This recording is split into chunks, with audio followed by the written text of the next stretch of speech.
Hi everyone, this is Dr. Jenkins. Welcome to our first video of the semester. We start off the semester with an introductory chapter, and I know it might sound kind of boring, but it's really important to set the stage. I'm glad you're listening. I encourage you to listen to these videos because what I talk about and what I point out most on these videos is what will be on the exam. So it should help you. All right, here we go.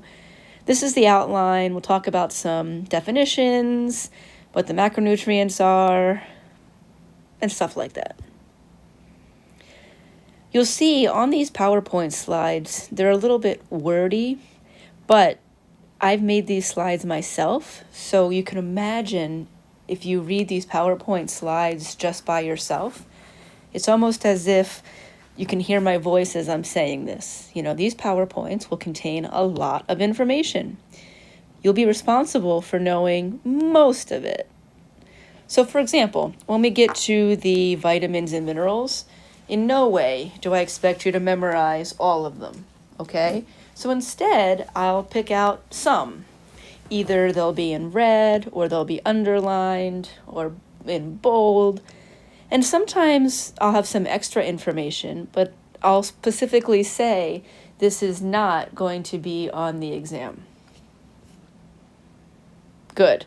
Sometimes I even have the same slide twice because I want to make sure that you're picking up what I'm putting down. All right, so, this course is nutrition, and this nutrition course has a biology spin to it. So we are going to talk about, the chemical structure of the nutrients, and we'll talk about what happens to them once they get in the body. But even still, we're talking about food, so it's important that we talk about some kind of sociological or psychological things also. And a lot of this is common sense, but it's important that we cover it. So if we were to ask ourselves, what should be driving our food choices? And these are the answers. Mostly, what should be driving our food choices is whatever our body needs. This is not rocket science, folks. What should be driving our food choices is what our body needs. Sometimes it relates to what's available, sometimes it relates to a specific condition that we have, but it really should be all about what our body needs. But let's be honest, what is it that really, especially in this country, what is it that really drives our food choices? A lot of other things. Sometimes it's cultural, sometimes it's just social. When it's someone's birthday, we go eat, we have a cake. When you go watch a football game, you eat hot wings. Advertising. I think a lot of us like to think that we're not susceptible to the impact of advertising, but it's everywhere we go, so how could we not? And a big one, time and convenience. We're busy, we're working 2 jobs, we're doing this, we're doing that, and habits and emotions. So as you prepare for our first quiz, just kind of keep this simple. What really should be driving our food choices is what our bodies need. But what actually tends to drive our food choices is a lot of other stuff that may or may not be related to what our body really needs. You can read through these slides on your own. I think a lot of it's common sense, culture, taste. Listen, if it tastes good, a lot of times we're going to eat it more. As I already mentioned, social reasons, trends. So if you look at, it's interesting to go back through time.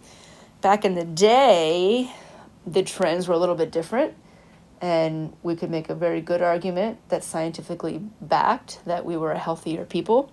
But as those trends have changed, we've become unhealthier. Advertising. Okay.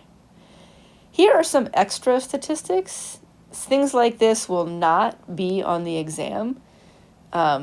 Advertising is a real business and it works. Specifically with kids, it's no joke. As a little joke, again, this is not going to be on the test, but I'm trying to make a point here. I'm going to give you a couple examples of slogans or songs that are related to food advertising, and I bet you're going to know some of them. That's because advertising is everywhere. Taco Bell, Papa John's, and then Dunkin' Donuts. I may be aging myself a little bit. You know, this used to be the Dunkin' Donuts thing. Time to make the donuts. Papa John's, better ingredients, better pizza. Taco Bell, think outside the bun. I'm guessing, and again, I'm aging myself, but if I asked some of you to sing the Oscar Mayer Wiener song, I bet you could. Or, now if you didn't grow up in the 80s, you're really missing out. The McDonald's Big Mac song, yeah. And then, of course, time and convenience is a really big consideration. Here's some statistics. I'm not going to ask you these, but it's not surprising. As the decades have gone by, the amount of people eating out more often has gone up a lot. And a lot of that's because of time and convenience. Habits and emotions also play a role. I put this together kind of as an ode to the 17 magazines, you know, when I was 15 years old and I would read 17 magazine, they'd have a quiz, you know, the quiz would be how to catch that cute guy. Well, here are some questions just to get you thinking. Do you actually pay attention? And once you're full, you stop eating? Well, a lot of us just eat what's on our plate, and it's not hard to eat it at a relatively quick pace so that you don't even realize whether you're still hungry or not. When you're bored or if you pass by a convenience store, you're getting gas and you happen to say, oh, those chips look really good. So just some things to think about. Okay. Again, this is just a little thing I put together, not on the test. All right, so we're going to talk about a couple definitions. And here you can see I have a star beside because I'd like you to be able to define nutrient. Everyone has heard the word nutrients. I mean, after all, this class is called nutrition. Nutrition is the study of nutrients. And we can kind of pare this definition down to make it easier. It might be simplest to say nutrients are chemical compounds in food that our body uses. A lot of times I like to try and make it easier. Chemical compounds in food, and these compounds are used by our body. And they can be used for a variety of things. They can be used as an energy source. They can be used to help grow. You know, with the carbohydrates that we ingest, we burn them for energy. And guess what? Carbohydrates, it's a chemical compound in food. We just so happen to use it for energy. The protein that we bring in through food, a lot of that we use to rebuild tissue, like muscles. Guess what? Protein is a chemical compound. And protein just happens to be used by our body for growth. You don't need to know the phytochemicals. You can read about it if you like. There are 6 nutrients. 6 total nutrients: carbs, fats, proteins, water, vitamins, and minerals. We're going to talk about these. In fact, we're going to have whole chapters about these. But to start, be able to define what a nutrient is and be able to list the 6 nutrients: carbs, fat, protein, water, vitamins, and minerals. Good. And this goes back to why we actually need food. We need food for what it provides to our body. And in large part, it's fuel. So a large part of what we ingest through food is used by our body as fuel. Just like you would put gas into a car, and the better gas you put into the car, the better it runs. Same thing with us. The better nutrients we put into our bodies, the better off we're going to run.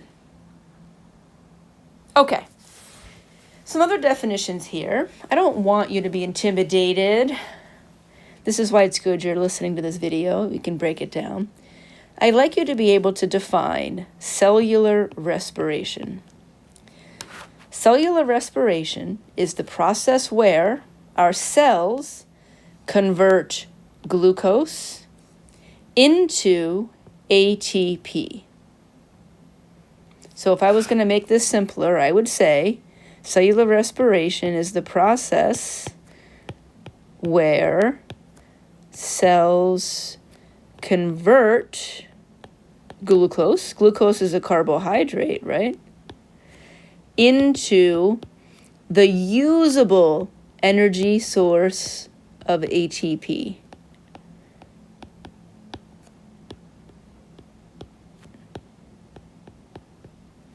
Really important stuff. So when our cells, it's like that car that we have to supply gas for it to go. Our cells need fuel. How else can the cell do its thing? So in large part, carbohydrates are our gasoline or fuel source. And there's this added step. So unfortunately, our cells can't just take glucose in its form, and that's good enough. For chemical reasons that we don't need to know, we have to convert that glucose into something called ATP. It stands for adenosine triphosphate. You don't need to know that. But the important thing is that ATP is a usable energy source. It just is, my friends. Glucose, even though it can give our cells fuel, it can't do so in its current form.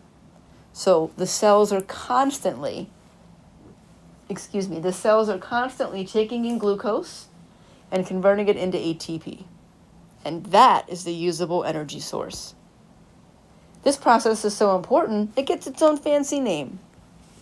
So the process where the cells convert the glucose into the usable form of ATP is called cellular respiration. So important. Why do we eat that food? Largely to give our cells energy. Looking at it a little bit more specifically, our cells have to take that sugar, that glucose, and there's an added step. They have to convert it into ATP, and that's the usable energy source. That process is called cellular respiration.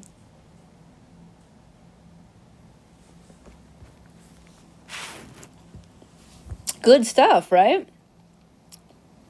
Okay, some more definitions. Nutrition, the study of how nutrients affect the body. Let's keep it simple. Study of how nutrients affect the body. Boom. And that's what we're doing in this course. We're looking at how do these nutrients affect the body. We're not talking about how good do carbohydrates taste, although that might be a good course. But it's not really, whatever. We're looking at how do these nutrients affect the body? What does our body do with them, and why are they important? You don't need to know the nutritional genomics. This is all extra information. So, you know this in an extreme sense. If we really mess up our nutrition, if we really mess it up, it can have significant negative impacts on our body. So over time, if we have a chronic deficiency of a certain nutrient or an imbalance, it can absolutely lead to health problems. And I guess you could say, unfortunately, but our body is so good at adapting. So, there's people that can eat McDonald's 5 times a week and probably live until they're 90. There's other people that can't. But my point is, we tend to eat poorly. And because our body is so good at adapting, your body continues to function pretty well. But that doesn't mean that there's not things going on under the surface. More and more we're finding with healthcare that it's looking at nutrition, looking at overall lifestyle. Are you active? Are you having a good diet, right? that can really set you up for your body to perform its best. Here are some examples. I am not going to ask you this on an exam, and these are old statistics. This is from way back in 2006. Suffice to say, it hasn't changed that much. Look at all of the major diseases that have a specific link to nutrition. That's not to say that other things aren't nutrition related. Many of the respiratory diseases can be made worse by poor nutrition, but the ones that I've circled have a specific relationship to poor diet. I'm not going to ask you these, I'm just letting you know. Okay, this is really important, folks. I've already told you there's 6 nutrients: carbs, fat, protein, water, vitamins, and minerals. At the end of this week of class, you should be able to list those. They should just roll off your tongue. What are the 6 nutrients, you say? Oh yeah, carbs, fat, protein, water, vitamins, and minerals. These are considered essential. It is essential that we get these nutrients. And technically, scientifically, essential means that they cannot all be produced by the body. I mean, if our cells could produce all the nutrients that we needed, we wouldn't have to really eat food. Really. But of course, our cells can't just swing their magic wand and come up with plenty of carbs, fat, protein, water, vitamins, and minerals. They can't. So it is essential that we get them through food. Now, make sure you take a further breakdown of nutrients. We have the macronutrients there's 4: carbs, fat, protein, and water. That should be up there. Apologize. And then there's micronutrients, which are vitamins and minerals. This does not refer to the size of the molecules. It's not that carbohydrates, fat, protein, and water are bigger in size compared to vitamins and minerals. That might be true in some cases, but it's not true overall. Instead, we're talking about whether our body needs them in higher or lower amounts. Macronutrients are called macronutrients because they're needed in high amounts. Macro, we need these in high amounts. That's why our diet consists much more of carbs, fat, protein, and water, and much less of vitamins and minerals. We just don't need as many vitamins and minerals in order for our body to function properly. That's not to say that vitamins and minerals are less important. Sometimes they get the short end of the stick, We're not saying vitamins and minerals are less important. But what we are saying is that we just need them in less amounts. They're really important, but we just don't need as many as we do the macronutrients for our body to do its thing. Really important slide. Aren't you glad you're listening already? This is a review. You're hearing me say it. You don't need this review maybe, but definitely note that information. All right, some more definitions. Sometimes we're going to hear about something being organic or something being inorganic. Excuse me. I am sorry.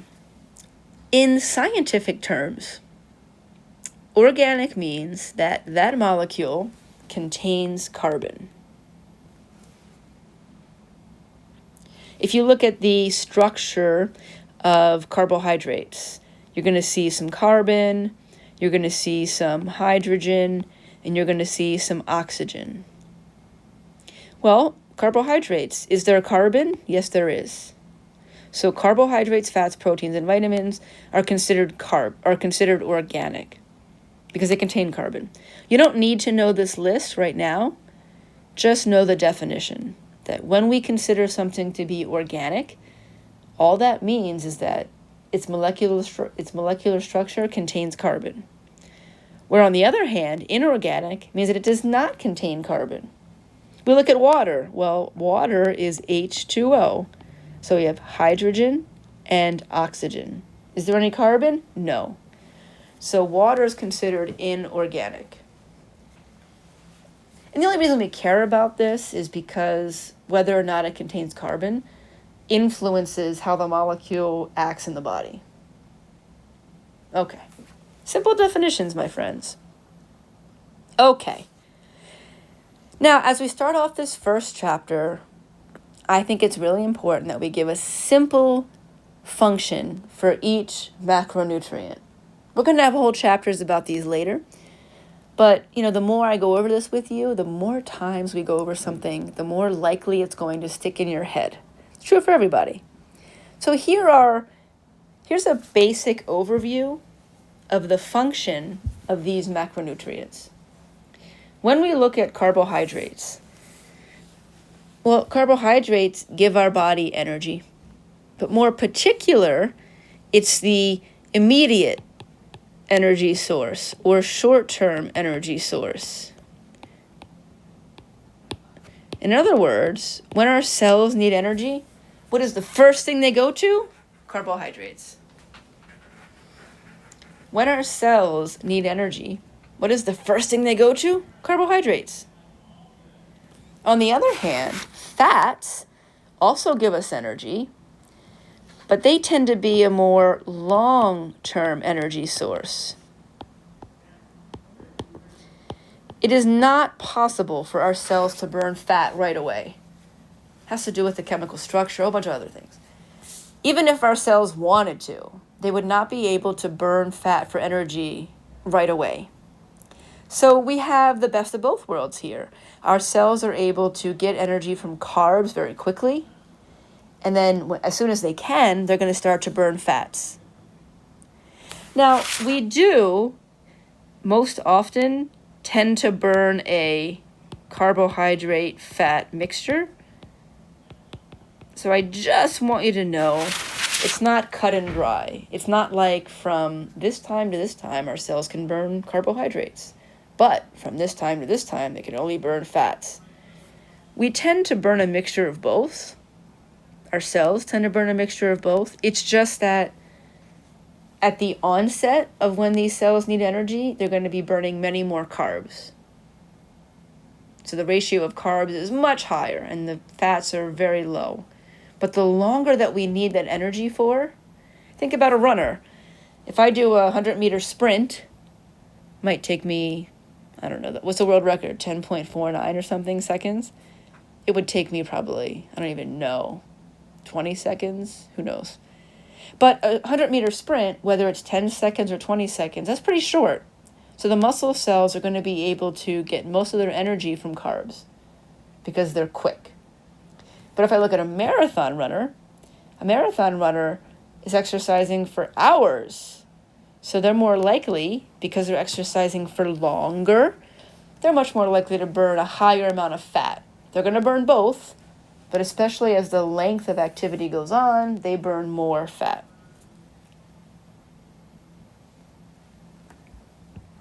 Just had a drink there, I'm sorry. And then one function of protein is, let me see how I want to say this. Yeah, I'm going to simplify the function of protein because a lot of the protein in our body is used for structure. If you think about our skin, for example, our skin is made up of cells that have a lot of protein in them. Your ligaments and tendons have a lot of protein in them. Collagen, which is a fiber that gives structure to our dermis, which is underneath our skin, is mostly protein. So a lot of things in our body that need structure use protein for that structure. And of course, the other thing that we commonly think of is proteins help to form and rebuild muscle. We have over 600 skeletal muscles in our body. Plus we have smooth muscle, plus we have cardiac muscle. And all those muscle cells need protein. Okay, good. So a nice quick introduction here to the function of these macronutrients. When it comes to vitamins and minerals, let's just put them together for now.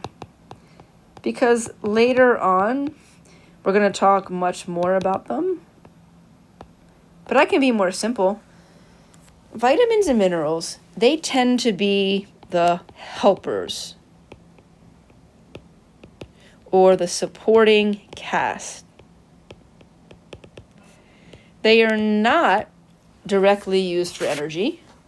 Now, B vitamins help our cells to metabolize carbohydrates, for example, but the B vitamins directly aren't burned for energy.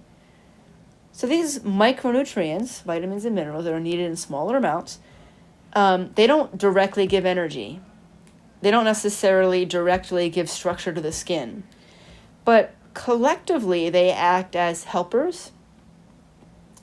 We're going to talk much more about these later, but in the whole scheme of things, these are really important, but they kind of have these peripheral roles that may not be as easy to see, but are still just as important.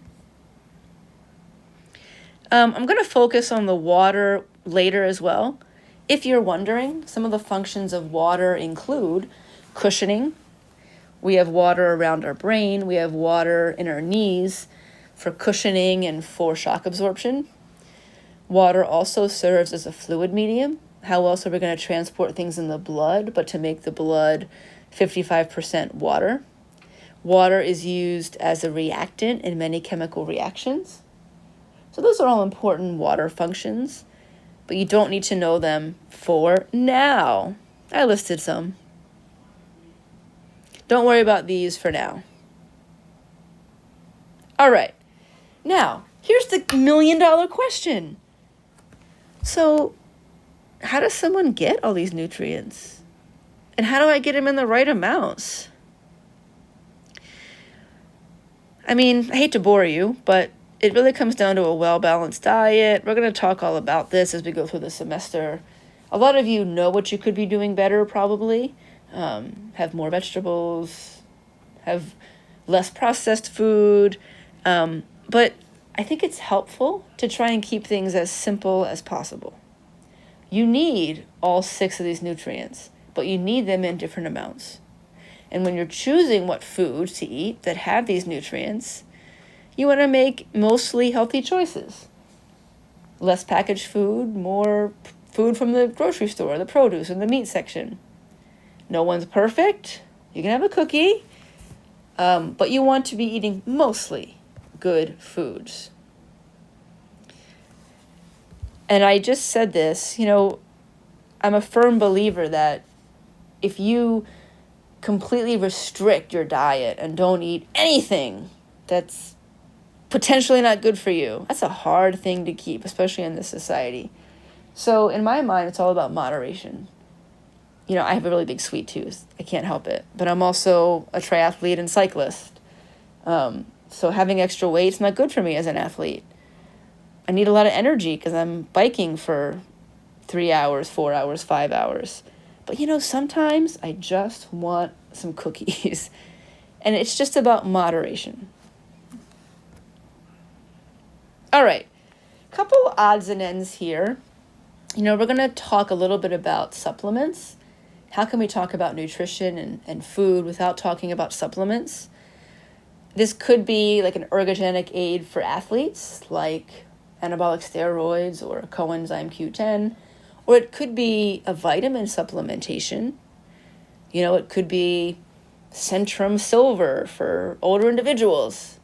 I don't think I qualify for Centrum Silver, which is good. But they have other versions of multivitamin. So my answer to this would be it's best to get through food. When possible, get it through food. And that's all I'm going to say about that for now. In terms of vitamins, it's best to get everything you need through food. Guess what? Food's cheaper. Food is better regulated to make sure it's safe. Food gives you the benefit of other nutrients. If I just take a supplement of one thing, I'm not going to be getting any other nutrients in that.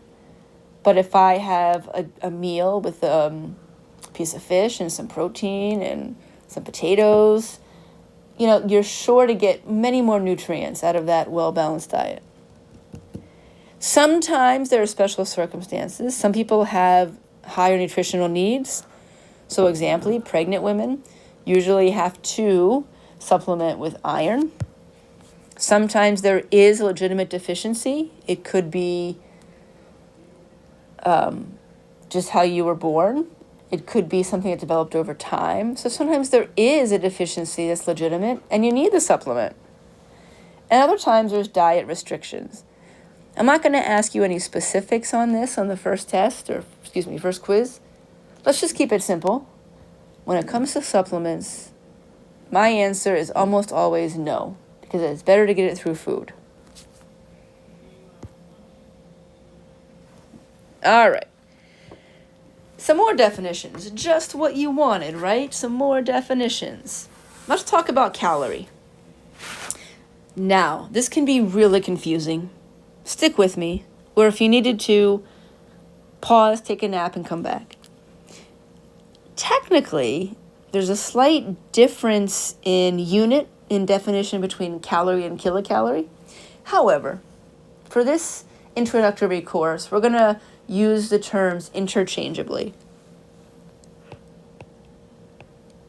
So we're going to use the word calorie and kilocalorie pretty interchangeably. The definition that we're going to give, you should know both the scientific definition and the more everyday definition.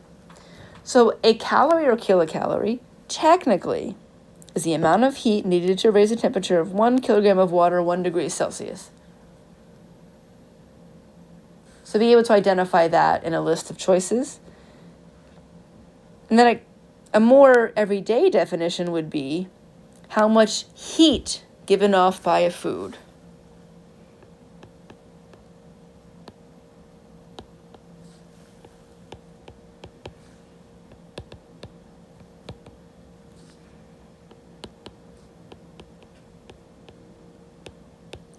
So a kilocalorie or calorie, the everyday definition is how much heat that food gives off. And then excuse me again. I hope I'm not just boring to you. And then the scientific definition, just be able to pick out of a list. But both of them tell us that a calorie is really a unit of heat. Think about it. A higher calorie food is going to contain more calories, which gives off more heat.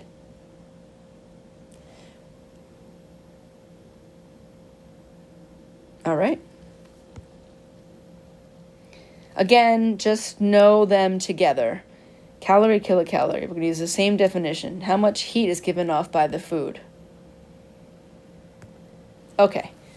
So some really brief things here. These are old statistics, but the trend still continues. The average American diet, not surprisingly, is high in sodium, saturated fat, calories. The average American diet is low in a bunch of in a bunch of vitamins. Have an idea of some of these. Probably isn't surprising, but just have a look. Unfortunately, the effects of a poor diet, inactivity, etc., is increasing the rate of obesity and morbidly obesity. You can see the numbers here. You don't need to know the exact percentage. Just know it's increasing. This is the old CDC map, and it's updated to 2008. But you can see the prevalence of obesity. And they're using the BMI measure, which has its problems, which we'll discuss. So it's not the most accurate thing. But there's no denying that the amount of obese individuals across all the states is increasing. Not good. Something else that's increasing would be something like diabetes. You don't need to know this. Just showing you a graph for effect. It's a pretty steep curve going up. As an aside, diabetes tends to be more common in certain populations. On the graph on the right, it's saying that Black females have the highest risk of getting diabetes compared next to Hispanic males, the yellow, the green. Yeah. Again, you don't have to know these, but just know that the trends are getting worse, which I think you already know.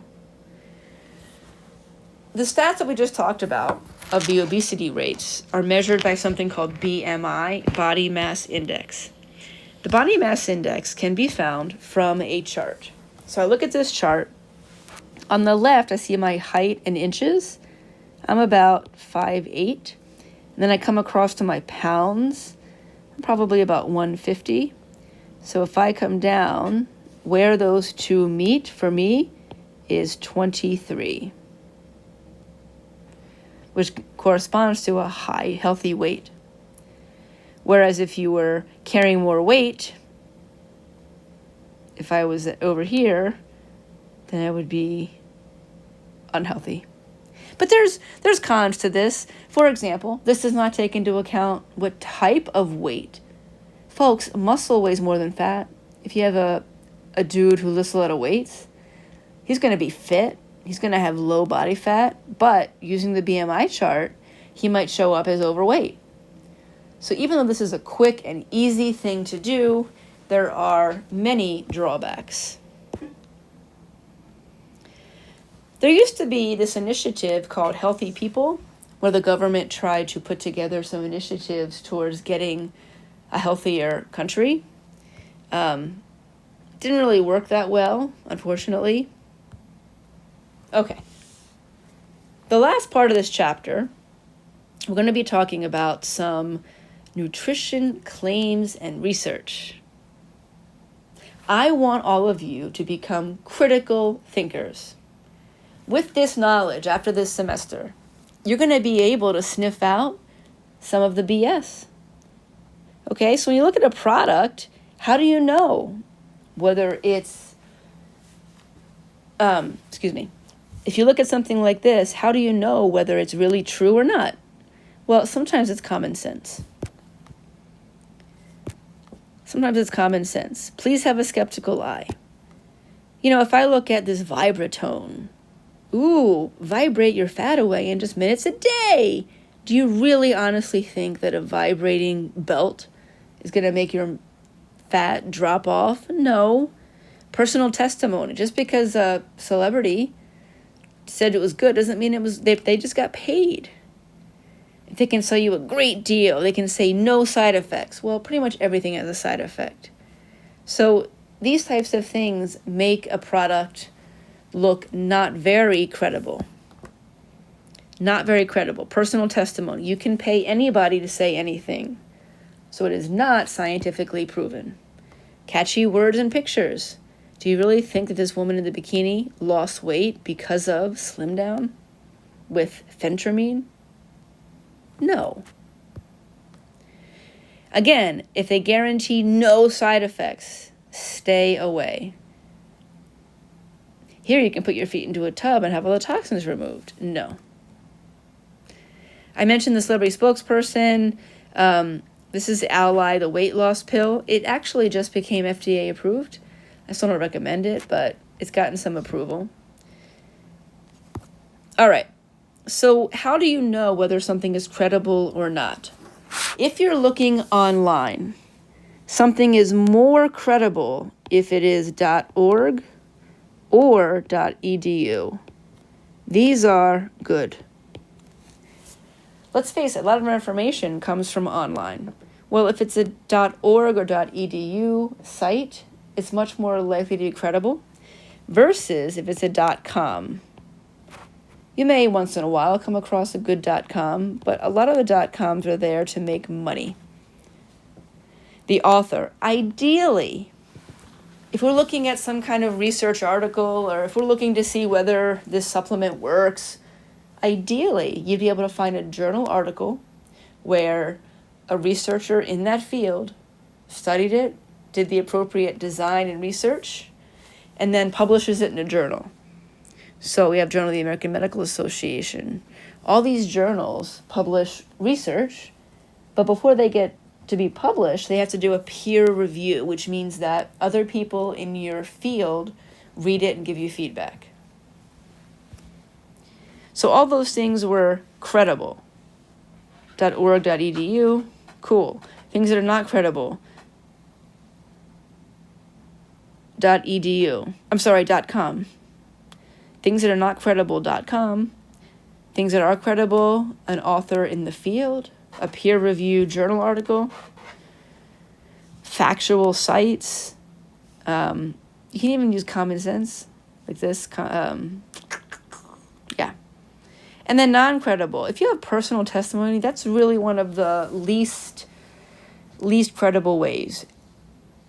Anything can happen to one person. But when you get a proper scientific method study going and you have 100 people, then the information is much more likely to be able to be carried off to everyone else in the population. Okay. These are some old websites. I'm just going to ruin the surprise. They're all not credible. Here are some websites that help you filter through the information. You don't need to know these, but I'm just giving it to you for information. Okay. One thing that I like to look at is this pill called the Ally pill. Maybe you've seen it. The Ally pill, where's the picture? I don't have a picture? I did before. The Ally pill is meant to do weight loss.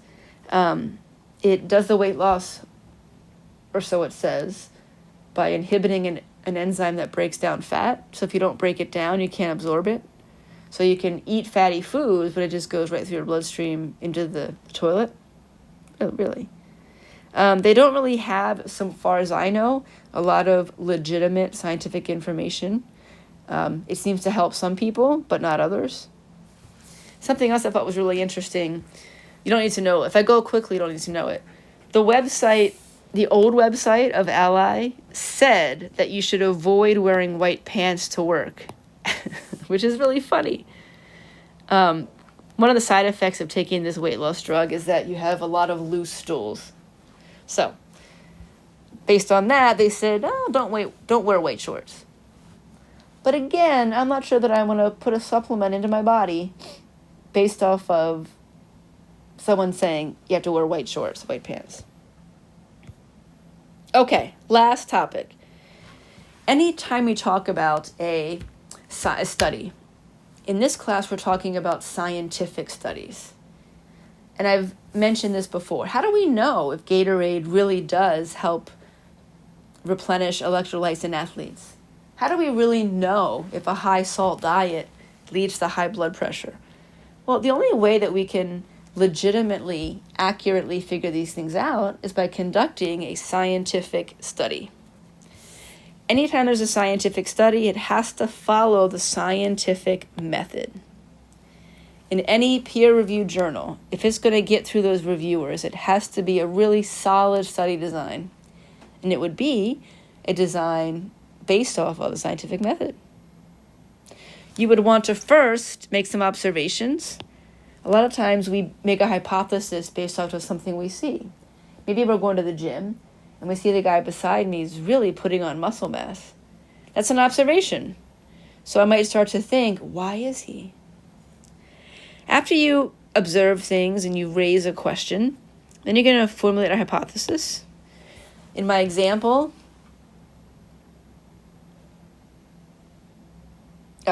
you can see here a hypothesis is derived from the observation. In my example, I might say something like, weightlifters who take whey protein will lift more weight versus those who do not take whey protein.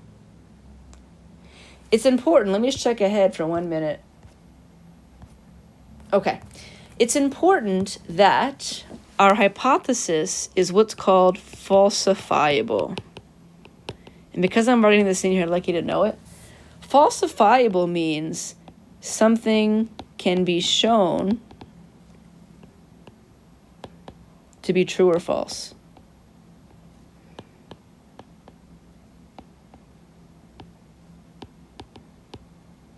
In other words, if I'm doing my study on the weightlifters, for a falsifiable hypothesis, it has to be something that when I say that statement, after I do the study, either I can go back to that statement and say, yes, it was true, or no, it was false. So notice how I phrase that hypothesis. Weightlifters who take whey protein will lift more weight versus weightlifters who do not take whey protein. So hypothesis and hypothesis is written in the form of a statement. You don't write a hypothesis in the form of a question, because a question is not falsifiable. You can't say either yes or no. All right, good. After you make your hypothesis, you're going to conduct an experiment to best study it. You're going to gather your data. You're going to do some sort of analysis with statistics. And then with your results, you go back to your hypothesis. You make conclusions. Maybe the conclusions really showed that there's a relationship between whey protein intake and muscle mass. Maybe it showed that their diet had more to do with whether or not they gained muscle mass, because you would probably have them fill out a diet log. All sorts of things.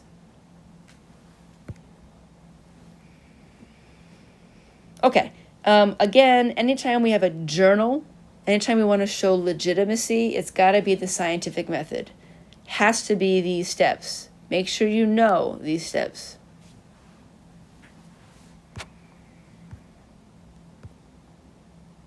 All right, I'd like you to know the two main types of research. There's an observational research and an experimental research. And don't worry, because we're almost done. Stay with me. In an observational study,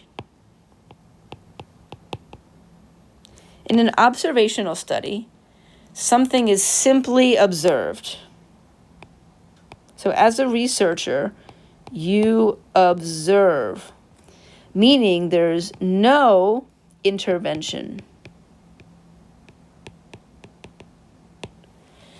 If I was doing that study on the weightlifters, maybe I do an observational study where I just go and observe. I go to the gym every day, I have a notepad, and I keep track of players, weightlifters who look like they have a lot of muscle mass. And then as they leave the gym, I ask them, do you take whey protein?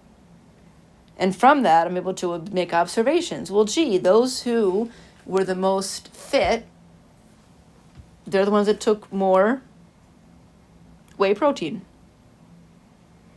Now, because it's observational, you can only find correlation. So you can only find, or can only say, correlation or relationship. And I bring this up because it means that we cannot say that there was causation.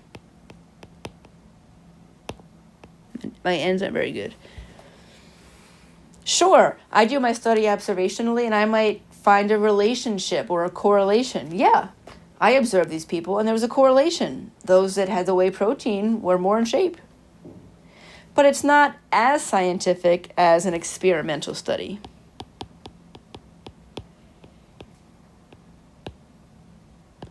An experimental study, you also observe, but not only do you observe, you direct people to do something. I'm trying to use simple terms, right?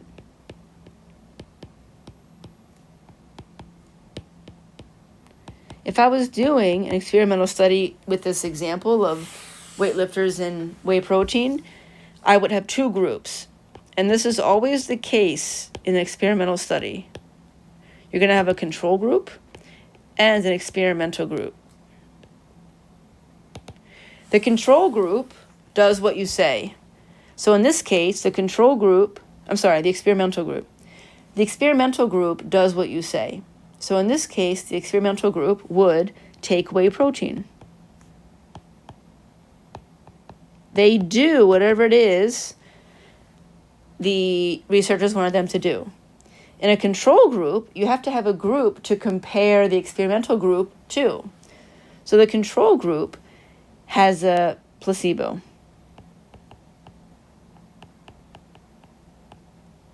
It's best to take a placebo.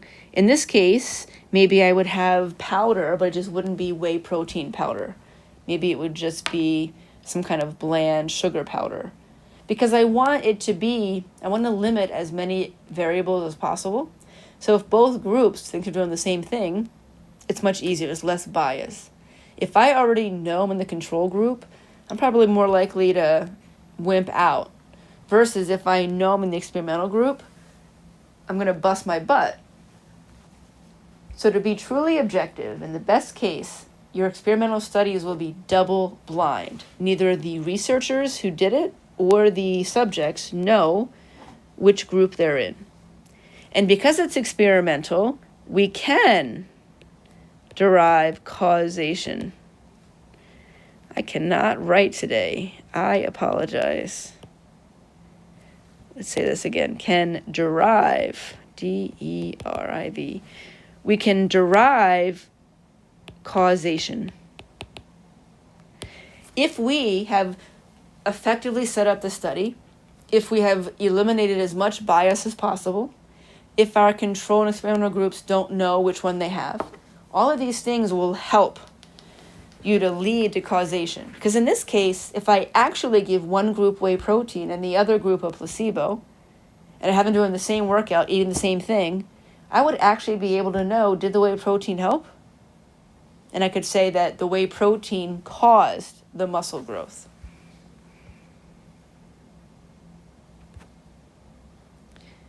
There's also a subset of research that is called epidemiological. I'm ahead of myself. Let's pause that. All good studies have, the more subjects you have, the better. It's not always going to be easy to do. And it may not even be possible. If you're studying something so rare, maybe it's really impossible to get even one of them. But certainly the more number of subjects you have, the better. Okay. There's a little review for you. Okay.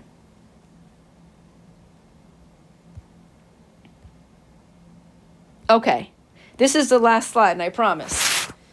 When we talk about the study of nutrition, right? Nutrition, the study of how nutrients affect our body. I just want to point out registered dietitian versus licensed dietitian. I'm going to be upfront with you. I am neither. My background is sports medicine and sports nutrition. So while I understand very well how an athlete should eat, because of my education and my training, I don't have a specific degree in nutrition. You should know that. Those that do will either be a registered dietitian or a licensed dietitian. An RN is the registered dietitian, right? But pretty much anybody can be a helper.